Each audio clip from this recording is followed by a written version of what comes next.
So this question comes from Peter T. My question is, what do you feel is the best free VPN service? Have you ever tried CyberGhost VPN? Can free VPN services be just as reputable as paid VPN services? I would like your personal opinion on the matter. Thanks for your time. Bloody, bloody, bloody. So this is a big question that comes up now. So in this post-Snowden world, everybody is worried about the NSA. Eli, what about the NSA? What about hackers? What about all these security problems? What should we do? What should we do? Do we need to go out there and get VPN services and all of that kind of stuff? And basically, here is the deal that I would argue. If you are using open networks, so if you go to a cafe that has wireless internet, if you are at a hotel, if you are at a conference, if you are at any place that offers public internet access, or even private internet access, where you don't really trust the people. Like back in the day when I used to live in like student ghettos where you had 15 people all shoved into a house, that was a private network. I wouldn't trust anybody on that private network, right? Basically, if you are on an internal network that you do not trust, you should use VPN services. Not because of the NSA. I would argue if the NSA wants your information, they're gonna get your information for a lot of reasons. But actually, it's mainly for the local hackers. So there's a lot of software, basically off the shelf software, free off the shelf software out there that can read network traffic. So when you use usernames and passwords, when you send emails, when you do all kinds of stuff, basically all of that information can be grabbed. And so a VPN service is just a relatively inexpensive way to make sure that information is secure, especially with things like usernames and passwords, like your Twitter account, your Facebook account, your Google account, and all that kind of stuff.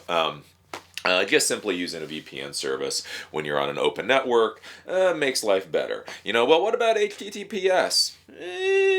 Depending on what version of HTTPS you're using, that can actually be cracked. There are ways to get around HTTPS. So VPN overall is a way to secure your connection out to the internet. So basically, what it does is it secures from you to the VPN server.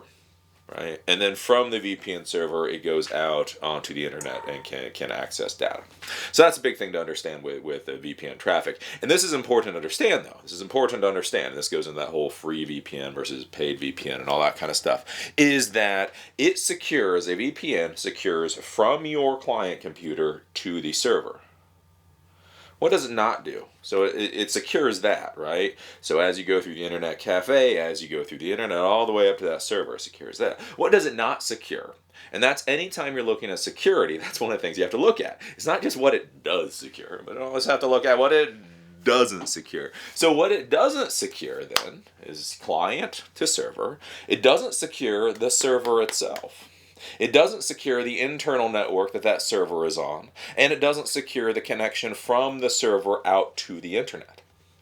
So one of the problems that I see with so many people going to these VPN services is, again, when you're dealing with nation-state actors who have billions of dollars to spend. Remember, the NSA spent $8 billion on one data center. Is it in Nevada? And that was just for the data center. That was for the one data center that we're allowed to know about. That's not talking about all the data centers we're not allowed to know about, right?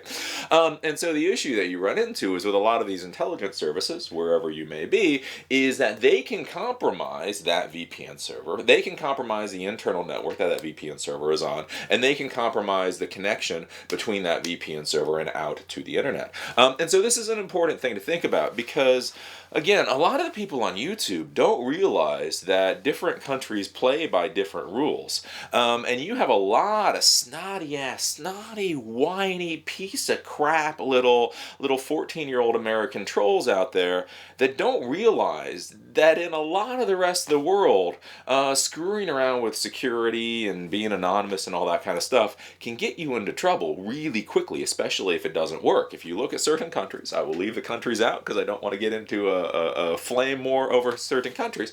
But the thing is if you're in certain countries and you're doing activities things that the government doesn't like, that can wind you up in jail. That can wind you up literally getting killed. And so here's my problem with security. Here's my problem when everybody talks about security, is if something is actually secure, fine.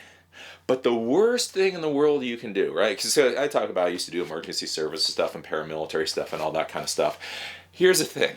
If you look at equipment and you know the equipment is faulty, then you know not to use the equipment, right? So let's say like an emergency services situation. So let's say there's somebody trapped at the bottom of a canyon and you're with an emergency team at the top of the canyon. And you look at your climbing gear, and your climbing gear is fucked the hell up. You look at it, and it's rusty, and the ropes look a little frayed, and all that kind of stuff. You look at that gear, and you go, there's no way in hell I'm using that gear to go down 200 feet and then try to haul somebody back up. I don't trust that gear to get me down 10 feet. Well, here's the thing. If you don't trust the gear, then you figure out another solution. Look, there's somebody trapped down there. We're here. I don't trust the gear. What else are we going to do? Well, boss, the only other way to get down there is if we can drive around and there's a road. It'll take us 2 hours to get down there. Okay, well, I'm looking at gear I don't trust to get me down 10 feet, so I'm sure as hell not going to go down 200 feet and rescue somebody with it. So then driving 2 hours around is the next best option. That's the option, right? And so it's very important to understand with security and safety and all that kind of stuff is that you only trust gear that you know you should trust. And so that's what I worry about with a lot of the security stuff out there is people feel, they're like, look, I've got the harnesses on, I've got the rope, I've got all this, but it's faulty. And so they then go and do something, and then it's going to get people into a lot of trouble. Again, like I say, this whole thing with security. So you're like, hey, I'm going to use a VPN service, and that's going to make me secure. But the issue is what happens if the Iranian government is the one controlling that VPN server? Right? What happens if the traffic going out of the VPN server is being recorded and all that by the government, right? And you don't know that trust. And so the problem is if you trust something, right? So if I'm in one of these countries, and let's say I'm a reporter, and I know I cannot trust the communication solution, right? I know I cannot trust the internet. And then what I'll do is I'll do something like SneakerNet, right? So I'll put all of my information onto a little SD card like this, and then I'll either walk it to the person that needs to go to, or I can send this in the mail. Like maybe I could encrypt this and send this in the mail. Basically, if I know the internet connection is not secure, I can figure out different solutions. Again, it may be slower, it may not be as convenient, but I can figure out different solutions that may be far more secure. Again, let's say if I send a book to a friend, I FedEx a book to a friend, and this is a 64 gig card. Actually, this isn't a 64 gig card. That's a 64 gig card. So let's imagine I'm sending a book to a friend, and I kind of put this into the cover of the book, and then I ship it to them, and it gets to them in 2 weeks. But that may be a much more secure option than sending it over the internet. And that's where I worry is like, so if you're like a reporter or somebody trying to transmit information that should be secure, and you're not thinking about this, the problem is you think, oh, the VPN is secure, but then it gets to the VPN server, then from the VPN server it can be read by the wrong sources, and it can be tracked back to you very quickly.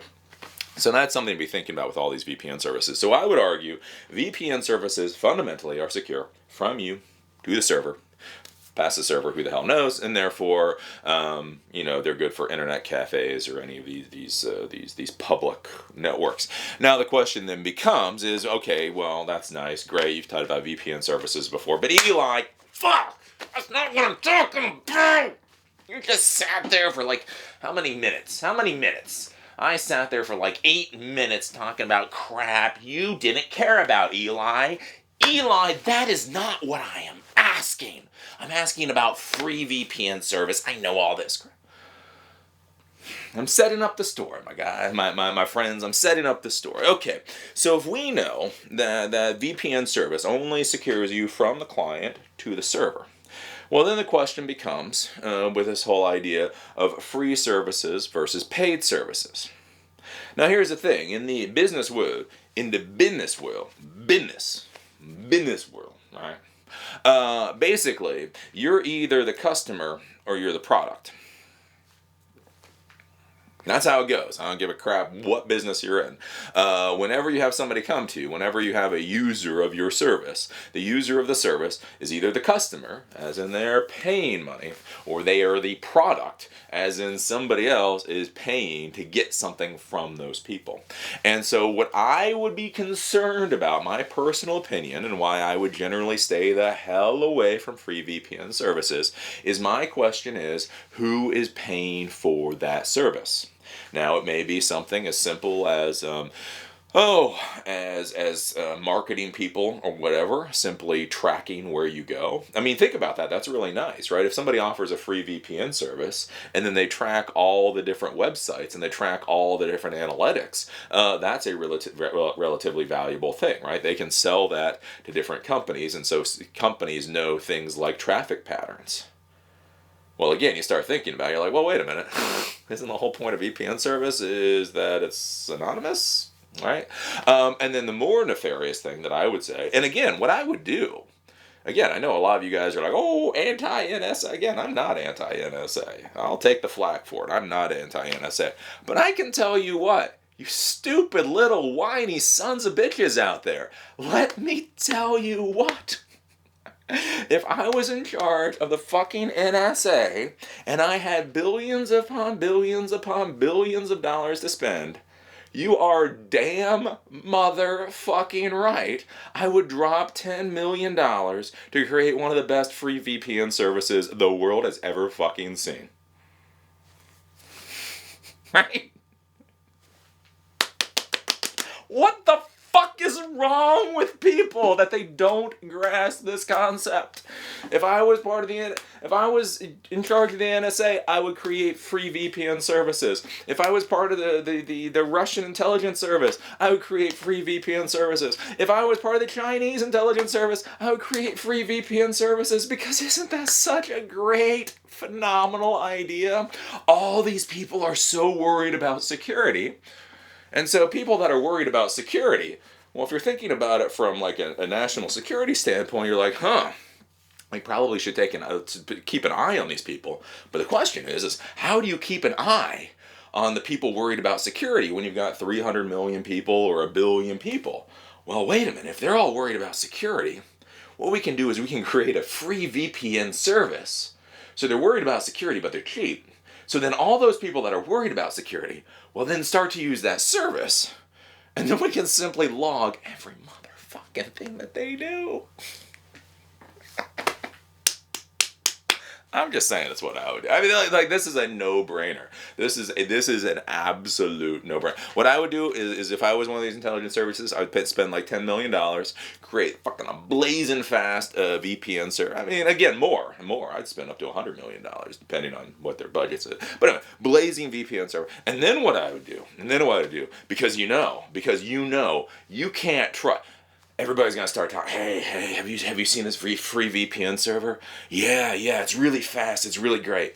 Hey, man, somebody's gotta be paying for that. It's so good. It's so good that that's gotta be a government thing. I'm not gonna trust that. Oh, what would you trust?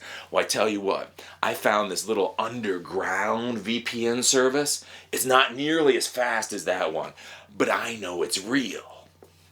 And so that's what I do. I create that blazing fast free VPN service, and then I'd create 50 half-ass VPN services. Because you can't trust anything too good, right? Anything too good, the government's got a part of that. So I would create 50. Oh yeah, these are real people doing it. And basically every single damn VPN server would be funneling all that shit back into the database servers. You're all fucked. So that would be my thought in a nutshell with any of these VPN services. So what I would argue is I would pay for VPN service if VPN service is a valuable enough thing for you. If this is something that you really care about, like security and all that, I would pay for it because at least then it is a company that has to worry about profit margins and all that kind of stuff. Again, there's a difference between projects and companies, right? Companies have to return profit back to the shareholder. Companies or projects, can get folded at any time, right? So if the CIA or whatever creates the fastest VPN server in the world, and then it gets outed as a CIA thing, the CIA can simply fucking like wholesale the servers and it can be gone tomorrow. It doesn't really matter because it's not the CIA's money. It's my money. But anyways, that's a different story. And so, like worrying about how people see the services, the reputation of the service isn't as important. Whereas if you go with TunnelBear, if you go with Viper VPN, if you go with some of these other ones, at least these are theoretically real companies that people have actually invested in. So there's a little more pushback, hopefully a little more pushback from intelligence services or whatever grabbing your stuff. So that would be my thought at the end of the day. Again, if I wanted to create like the honeypot from hell, I would create a free VPN server. There's no way in fuck I would. Again, you're asking for my opinion. My opinion, there is no way in fuck I would use a free VPN service. If that just doesn't have like danger, Will Robinson, danger, I just don't know what is, right? And those are my thoughts on it. Because again, remember, and this is what a lot of people say, oh, Eli.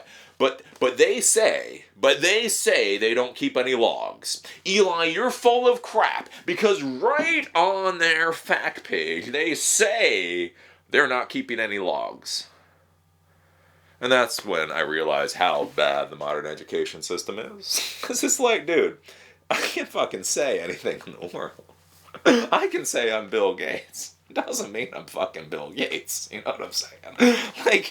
Like these companies, these organizations and all that, they can say whatever the hell they want. If you can't verify, and that's the thing with these VPN services, you have zero way to verify. If you can't verify that what they're saying is in fact true, then you should not trust it. Again, distrust, verify, stay suspicious, right? That is the reality of the technology world. You should trust nothing. You should trust nothing that you can't actually see. And even if you can see it, you should still be suspicious, right? Even if I had a data center, even if I had a full-on data center, I had installed all the operating systems, I configured all the stuff, I from soup to nuts, I had done that, I would still be suspicious. Oh, Eli, you're just being paranoid now. No! The reason is because the fucking NSA intercepted Cisco equipment going from vendors to the end party, opened it up, added crap to it, and then sealed it up to make it look perfect to go to the end party. Think about that. That's what organizations like the NSA can literally do. So even if I purchase the most top of the line, the best security appliance that Cisco had ever manufactured, I am still going to be suspicious because I have no idea if the NSA intercepted it in transit and did a little something to it, right? So anyways, that's it. Very long story short, I would not trust free VPN services at all. And I wouldn't trust even VPN services very much. Because again, $10 million for a free VPN service, $20 million for an inexpensive VPN service, right? These are organizations, again, just to get you guys to think about this. The NSA can spend $8 billion. So one government organization, one government agency can spend $8 billion on one data center. And this is a government agency that is pretty damn secret. And so if you know about that one data center, the reality is you don't know about the other data centers that they're just not going to talk about, right? And so when you've got that much money, you just have to think about all the tools and that kind of stuff. So that would be my thing. What would I...